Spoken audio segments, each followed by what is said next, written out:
सोलारा गावापासून सुमारे 500 मीटर अंतरावर अचानक आगीचे लोळ उठू लागले. कडाक्याच्या उन्हामुळे आणि वेगवान वाऱ्यामुळे ही आग काही क्षणातच रौद्ररूप धारण करत गेली.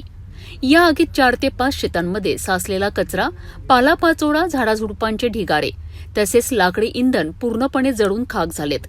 आगीच्या ज्वाळा इतक्या वेगाने पसरल्यात की एका घरावरील तुरीच्या पेंढ्यांपर्यंत त्या पोहोचल्यात आणि काही काळाकरिता घरालाही धोका निर्माण झाला होता.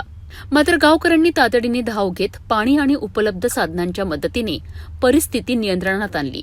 त्यामुळे संभाव्य मोठा अनर्थ टळला आणि घरांना कोणतीही मोठी हानी झाली नाही.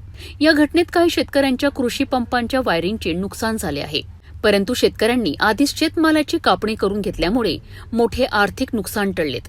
घटनास्थळी शेकडो ग्रामस्थांनी एकत्रित येत आग विझवण्यासाठी प्रयत्न केले. तिवसा नगर पंचायतीच्या अग्निशमक दलाने वेळेवर घटनास्थळी पोहोचून आगीवर नियंत्रण मिळवलेत. त्यांच्या तत्परतेमुळे आग गावाच्या वस्तीपर्यंत पोहोचू शकली नाही. स्थानिक नागरिकांच्या मते 45°C तापमान आणि कोरडे वातावरण यामुळे किंवा रस्त्यावरून फेकलेल्या पेटत्या सिगारेट विडीमुळे ही आग लागल्याचा प्राथमिक अंदाज वर्तविला जात आहे.